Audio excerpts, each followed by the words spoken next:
the only reason why I started using drugs was because it made me feel like it never argued with me, it never fought with me. It took away my feelings, somewhat of the pain, until the drugs that I used needed more and more of to feel, not feel that anymore.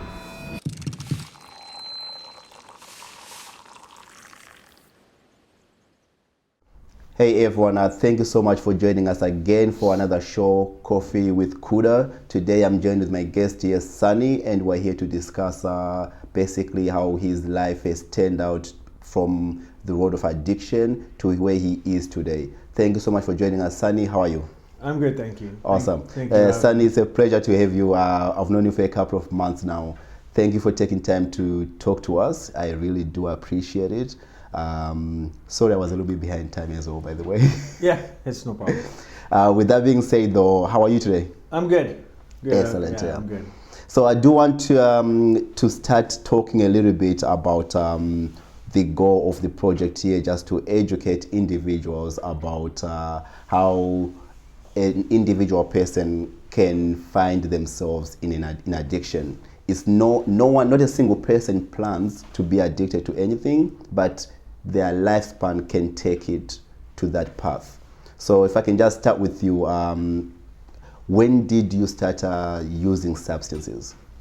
Well, for me, it started at a young age, probably in maybe grade 6.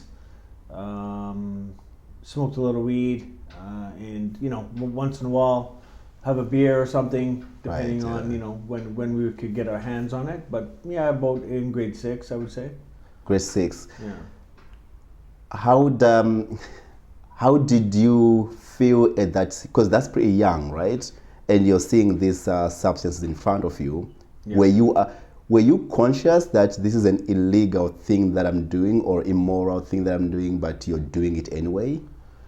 Yeah, I think for myself that was, mostly at that age trying to fit in, kind of hanging out with guys at school that were, always, I don't know, for some reason, being in trouble was kind of like a thrill. It kind of the excitement of being able to be sneaking around and, drinking a beer at a park or smoking marijuana with certain individuals at school made me feel important. It made me feel like I was a cool guy. Okay, you know what I mean? Yeah.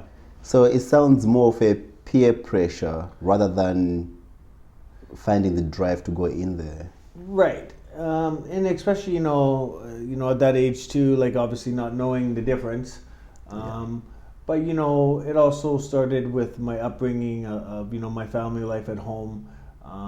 Never met my father, never had a dad. My mom had 6 kids, on social assistance for 30 years. So I was the only child. I'm the youngest child, and living at home, it was just me and my mom. Okay. So I was always kind of like searching for things outside of myself to make me feel better about myself, because at that age I was, I had a lot of insecurities, not really sure of, where I fit in life because of like I said, like coming from a poor upbringing in East Vancouver, not a lot of food, not nice things. My mom didn't even own a car. She never had a driver's license.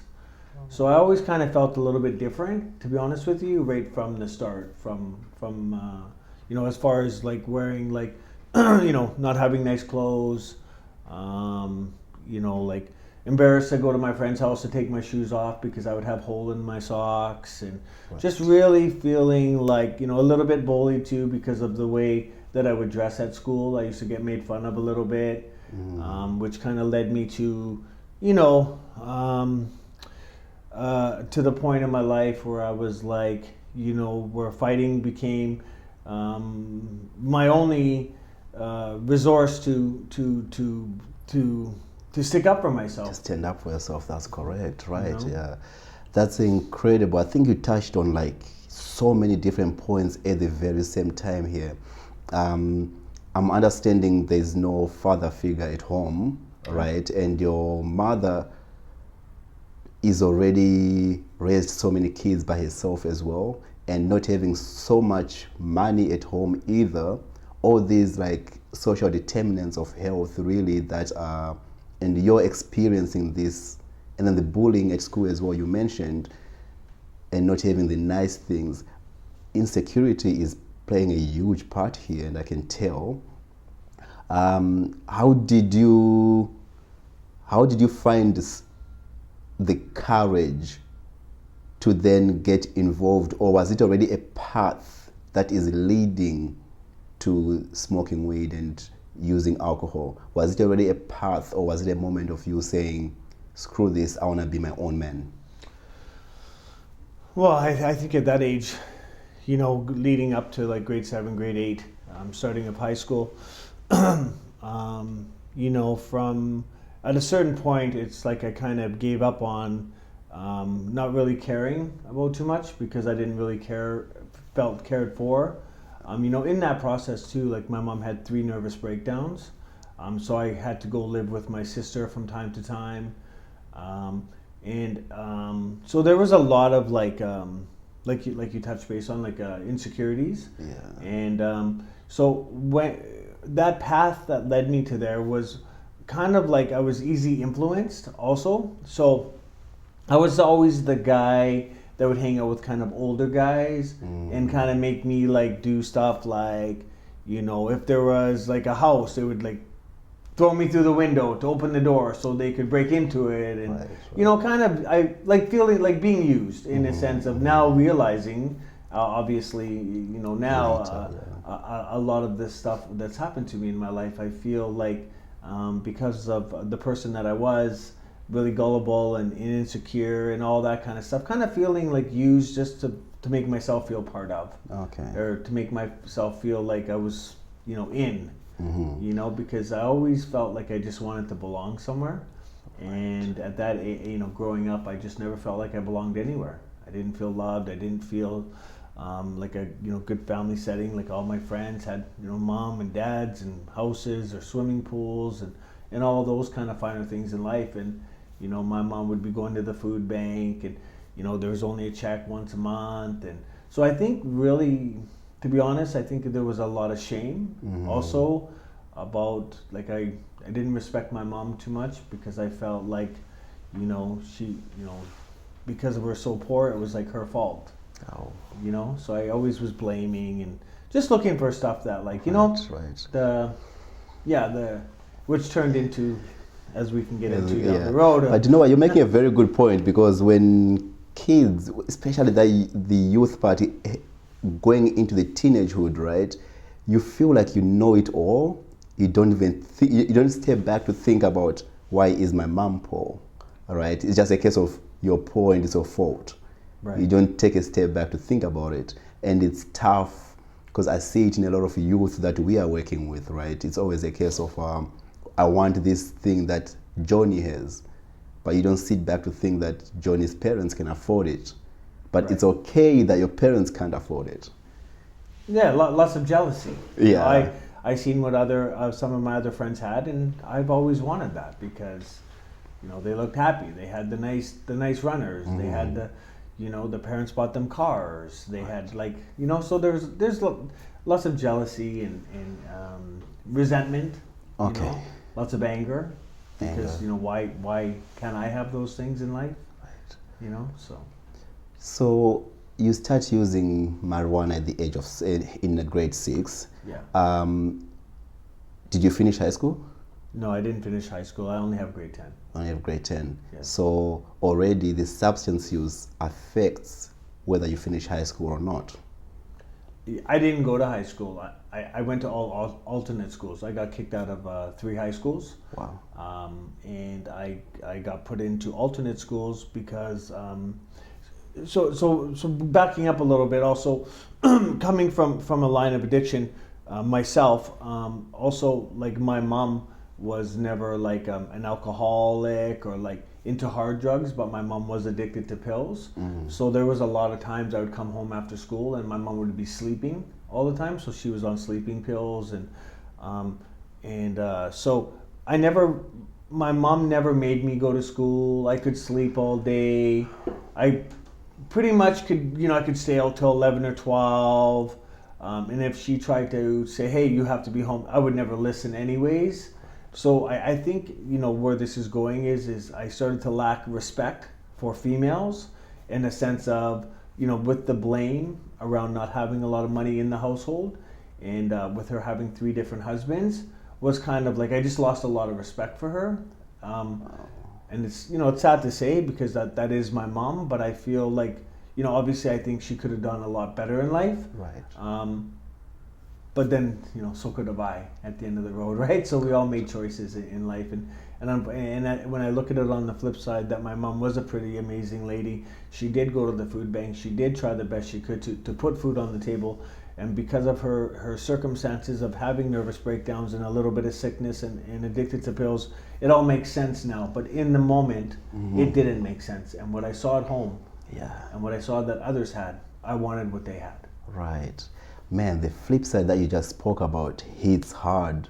The fact that at a young age, you're looking at mom like, why do we have nothing? Why do you have to go to the food bank? Why is this such a mess? Can lead someone to become what you did. But then you grow up and you look at on the flip side and say, my mom was she wasn't embarrassed to go to the food bank if it meant that we eat. As long as there's food at home, she did all she could, even if it means going to the food bank. That's one side of the table that no one really sits back to look at, right? Like, and it was really incredible. hard back then too, as well, like having friends over after school and stuff because, because of lack of food and snacks and all that kind of stuff and our furniture and the TV we had and stuff. It was, I think, besides the jealousy and the insecurities, there was a lot of embarrassment for me. Yeah. And when my friends would come over and you see like canned foods that are like damaged in the cupboard and stuff, it's kind of like, I didn't want my friends to see that. So I always tried to be somebody that I wasn't, or try to portray to be different, so that, because of my ego, that I didn't want to have people over and stuff like that, because I was embarrassed for me, my mom, our upbringing, our house, our basement suites we always lived in, So it was a lot of embarrassment as well. You have no idea. The points you're touching on right now, it's incredible that you said I was embarrassed of who I am, so I tried to be someone who I'm not, which led to this whole snowball effect, right? But you're thinking about, sounds like you're saying, had I been proud of who I am, despite not having the money to buy food, look at us, we are still moving on strong. This can make you even stronger. I survive despite the weaknesses in my life, as compared to, since I'm weak, I'll hide that and then pretend to be something that I'm not. It's an incredible point, and boy, that's incredible. Thanks for bringing that up. I really do appreciate that. I'm gonna try to move on quickly in, so you get kicked out of 3 high schools. Yes. And the alternate schools, how are they working for you? Well, one of the big attractions for me for alternate schools was whether I would come half a day, whether I was late. It's like they gave me so many chances. They didn't kick me out. And I knew that in the back of my brain. That's why I took advantage of that. But it made me one of the biggest reasons why growing up, the number one thing that I ever had going through for me was playing sports. Playing soccer and football and baseball. And when I played team sports, and I was really good, I was one of the more elite players in most of everything that I did, that it made me, like I said, feel part of something. And so alternate schools offered extra PE time on special days for 4, so it was like 4 hours of PE. So that I always made sure I went on Tuesdays and Thursdays because we had extra gym time. Right. So that was one of the attractions for me. Wow. Yeah. So sports played a huge role in your life. Sports was all I felt like I had in my life. When Saturdays came in soccer, I had games on Saturdays and practices during the week. It was like exciting to get out and run around and go play sports and to be good at it. was even, that much more that I wanted to continuously play. And it got me out of the house. It got me feeling good about myself. It gave me a little, like, a sense of integrity, that I was good at something, I was important. It gave me all those feelings that I was looking for, because I was actually really good at sports, that, yeah, it was exciting to play, and I love, and I'm still a big sports guy today. But yeah, that was one of the major things that kind of was the most sanest thing in my life. It kept me sane. So even if you miss school, you're not missing practice. That's it. And then at a certain point, I used to play soccer for the high schools. But the one condition is that I kept going. I was in alternate schools. So alternate schools that are attached to high schools. For me to play that level of soccer for the high school, that the coach wanted me to play, but the deal is that I had to go to school. So he had a deal with me, is that I had to keep my attendance up in the alternate schools, and if I did that but the minute that I stopped doing that he wouldn't allow me on the team, and obviously I really wanted to be on the team. Yeah. So that kind of gave me that drive to go to school. Man, I love how the system is set up. That's incredible. So it worked. Mm-hmm, it worked, right? So, yeah. So you go up to grade 10. Yeah. What makes you give up on education and you drop out completely? So because of from 3 or 4 years of that continuously going on, as the weed and the alcohol progressed, mm-hmm. because it didn't just stop at grade 6. After a certain while, I liked the way it made me feel. It took away that insecurity. It made me feel the courage, and it made me feel that, like, it was fun, and right. it gave me that it progressed over the years, and then in grade 10, when I started selling marijuana, because I never took responsibility to try to, like, find a job or, like, be like that. I just a lot of it was friends. All my friends were selling drugs. Right. So I seen the gold chains, and I seen the lower cars, and I seen the nice cell phones, and I seen that, and obviously, like when I was younger, I wanted that. So I thought, well, if they can do it, I can do it. Right. Right. So yeah. So I did. And I guess because, like you said, you didn't respect the authority at home. If it comes to this that gives you which you're looking for, like, the nice things of life, you're more inclined to break the authority even in the society, because now by selling drugs you're making money, and here you are. Mm-hmm. Right. And that was a big, touching base on that. That was a big thing. Is not only did I not have respect at home, I didn't have respect for anybody but like as far as law enforcement, SkyTrain police, anybody of an authority, even like principals. Anytime that somebody would try to discipline me or tell me that if I did this, I always went the other way. Like, I didn't care. I had given up on, like, I just didn't care at that point anymore. As long as I was making money, that's all I cared about. Wow. Because I felt the more money that I had, the more things I could have, the more cooler that I would become.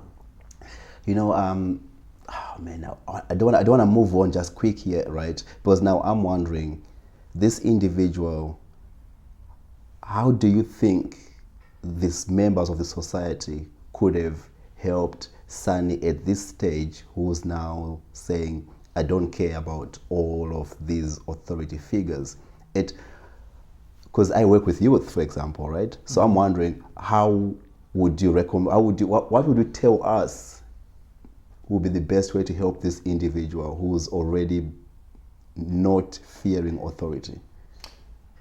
Well, I think a good way to be, to be honest, because, over the course of years, obviously myself working with the youth, now that, fast tracking and changing my life, that, like, I didn't know different then. I didn't have a lot of support or role models in my life that maybe in school, maybe, educating or going in every so often just to speak and have somebody that's had that lived life experience and standing in front of me saying, hey, if you go this way, this is what's going to happen. Because at a certain point in my life, I thought I would never have charges, I would never go to jail, I would never get busted. I was like invincible, until otherwise, which we haven't got into yet. But yeah, we'll get there in a second. Yeah. So yeah, I really do love that point, right? Because that's some of the areas we touch on, and we see this youth, right? Like, it's definitely going the wrong way. Does he know that not listening at home leads to not listening to school? Mm-hmm. Not listening in school leads to not listening to buying a train ticket, something as simple as that. Mm-hmm. Before you know it, all authority figures are not important to you, right? But you're saying that having mentors and guidance is the key. And even with that being said, is also just having somebody to spend time with. Wow. I think I longed for in life is just somebody that cared enough, that showed me, whether I made right decisions or bad decisions, that it was going to be okay, but also be that, like that positive role model that genuinely cared. Because I think, growing up, I never felt loved, and I never felt I never felt cared for. Wow. And I think within that, when I felt like that, I also leads to giving up on myself, because at a certain point, then I stopped caring for myself.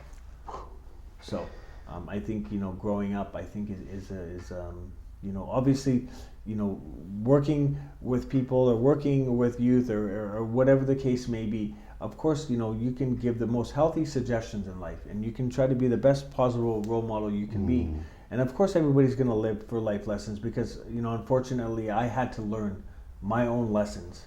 Is why I'm here today to say that, if I wasn't invincible, and when I picked up criminal charges time and time again, the more that I did that, the more that I suffered consequences, the more jail time that I did. Wow. And when I finally got out and decided that I wanted to change my life, is because I got tired of it. I got tired of trying to be somebody that I wasn't. Right. And I got tired of feeling like, alone. Ooh. Alone was always a big one for me. Okay, so man, you in one sitting, you say such powerful points, right? And such an enlightenment, really, because I'm looking at it from a perspective of, wow, this makes sense, that makes sense, that makes sense.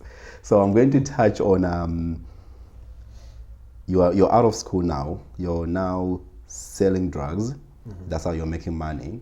And you said at one point you're feeling invincible, really. And when do you make the transition from selling weed to selling harder drugs? When the weed back then, the amount of weed being sold compared to other drugs, there's obviously a money difference, and the more of difference. Marijuana can make some people last them for days. When you start selling harder drugs, you need that sometimes 3-4 times a day. The more money that you make. And so when I seen certain individuals making that kind of money, I wasn't making that kind of money. Right. And of course, once again, I wanted to make that kind of money. Man, that's crazy. I'm only saying that's crazy because, the push for money, right? That is really the drive to everything. It sounds like people are breaking all these rules just because I want more money. It's not necessarily I want more happiness or I want more joy. Yeah, and it's funny that you say that, because with that lifestyle, and the more that you drink and use, and you have different types of friends, unfortunately for myself, I never could sustain just selling drugs without doing some. Because when alcohol was always my gateway drug, meaning I always drank, did the nightclubs, the nightlife and all that, but then at a certain time when the alcohol wasn't doing it for me anymore, I started to use the drugs that I was selling, which eventually progressed and progressed and progressed to the point at the end of it, I was just selling drugs so I could use drugs. Oh my gosh. So it started off with the intentions of being that big drug dealer mentality for life and long time, the power and the this and the connections and just feeling like the man, to, you know, retracting and being, you know, alone again, using, hiding, ashamed, because of the people that I was with would look at me. If had they known, it would be really bad for me. Yeah. So meaning that, like, it got worse. Absolutely, yeah, absolutely, yeah. Man, so you start using because now they're easily accessible to you. Right. And now they're in your hands, you're using it, you're selling it to make more money, to buy more of it. Yes. And now we're in the cycle of using substances. Correct. Tell me, what substances are you starting off with? What are you using now? You're out of grade 10. Cocaine. You're starting with cocaine. Cocaine. Okay. And how long did you use cocaine for? I used it for well over 15 years.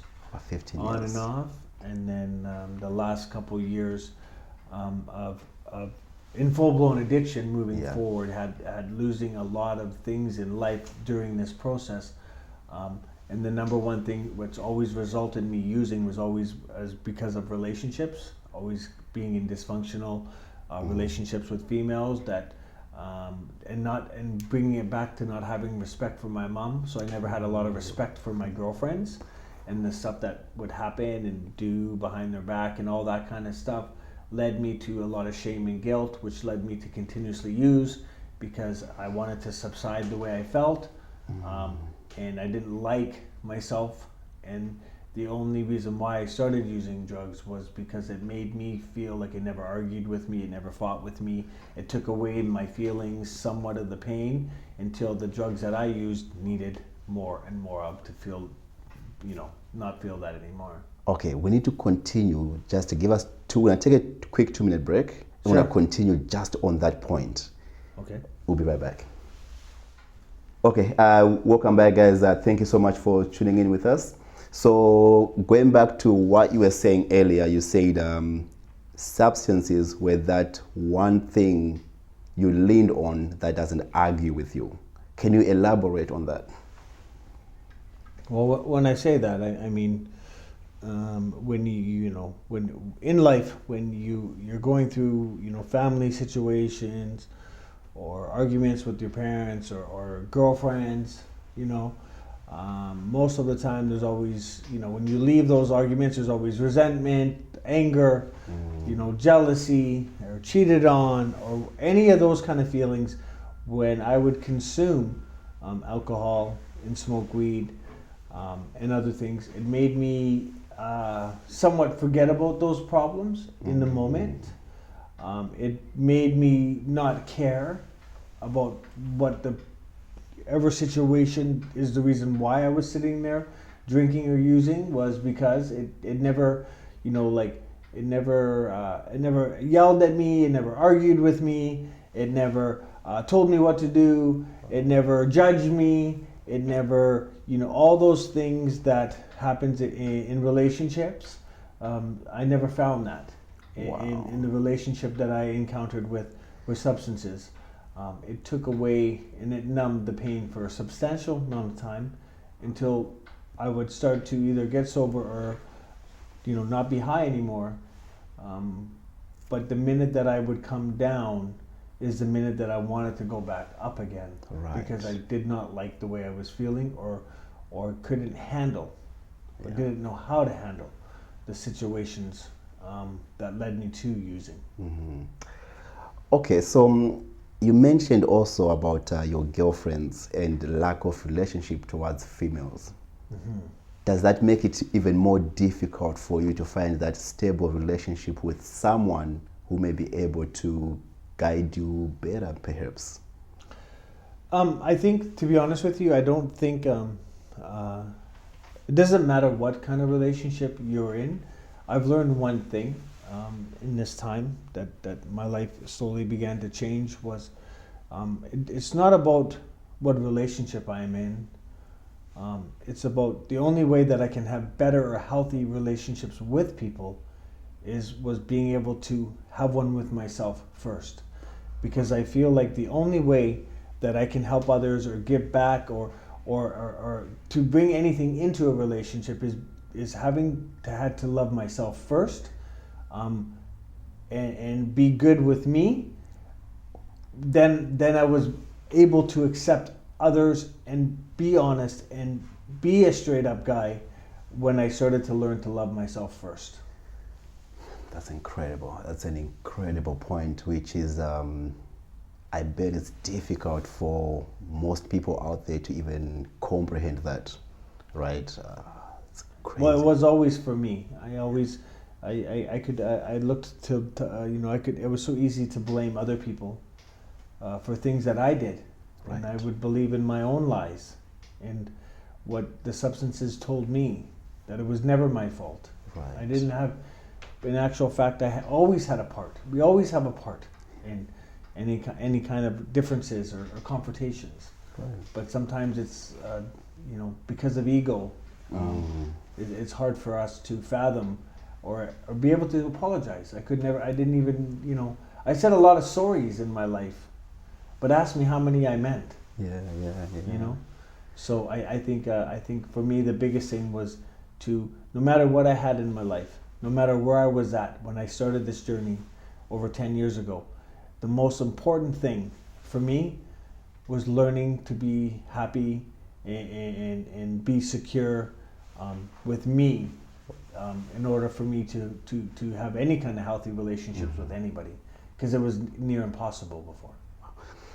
I'm going to touch on, go back a little bit on the substances you were using. You started using cocaine at what age? Grade 10, I believe. I dabbled in it grade 9, grade 10. I would do, there would be lines at like a party once in a while, or on New Year's Eve, or special occasions when the big nights come, where it's always an excuse to tie one on. It was always my excuse to do that. But it also depended on who I was with. But yes, on special days. Okay. And when did it start becoming a problem? When can you say, like, it's going down now? I remember exactly when I was about 21, 22 years old. I had remembered doing on and off for a couple years before that. And then I found that when I started, I could do a couple lines, and it would last me hours, and not even really wanting anymore, to doing it again 3 months or 2 months after, telling myself that I wasn't going to do it again because after the first one, because a lot of my friends, when you use the word like crackhead and junkie, it's also another embarrassing, it's embarrassing for an individual to be called that. So when my friends would use those types of words, it would make me feel embarrassed and want to stop. But then I would do it again. And then I would do it again. And the more that I keep doing it every so often, it started to become that I would do it more. Mm-hmm. And it's like opening the door. Once I opened the door once to it, it was very hard to close that door. Were there other substances along with crack cocaine that you are using as well? I've tried a lot of different drugs. I've tried acid and mushrooms, and I've tried speed. But those drugs didn't do it. It didn't stimulate it. It didn't stimulate me, and I didn't get the same feelings that I got from cocaine. Right. So that was always my drug of choice, because I always it made me feel the feelings. Every drug makes you feel different, right? You have the acid and the mushrooms, the elusiveness, I felt like my brain was always frying when I was on that stuff. Like I just felt not capable to even set foot in public, Cocaine, I could do cocaine and go out and be active and very talkative and very like feeling like normal-ish, but high at the same time. When did you stop playing sports? I stopped playing sports. I stopped playing when I was about 17, 18 years old. And that was just after grade 10. A lot of things, most of everything really picked up for me after grade 10 when I left school and I took on that path of wanting to, I was going to show everybody, everybody that always doubted me and this and that I could be the man. And after grade 10, when I really decided to really give it my all to sell drugs. You gave up everything else. I gave up everything. Man, we are running out of time, and we need to touch on a lot more in regards to what point does addiction take everything away from you? Because now you're making a lot of money. When do you start to realize that my life is not going where I thought it was going? I know in the past we spoke about being incarcerated. How does that then affect your life, spending time in jail, coming out? And the key part into all this, how does one, especially you, decide that I am done, I am giving up substances? If I invite you for the second part, will you accept my invitation? I will accept your invitation to come back and we can finish up this and I would be happy to touch more on a lot more eventful life after grade 10. Really? Sonny, before we go, how old are you? I'm 48 now. You're 48? Yes. How long have you been clean? 10 years. 10 years clean. Last week it was 10 years, January 1st, 2011. Congratulations. Thank you. It's been a pleasure talking to you, man. You as well. I'll see you in the next one, okay? All right, thank you. Pleasure. All right.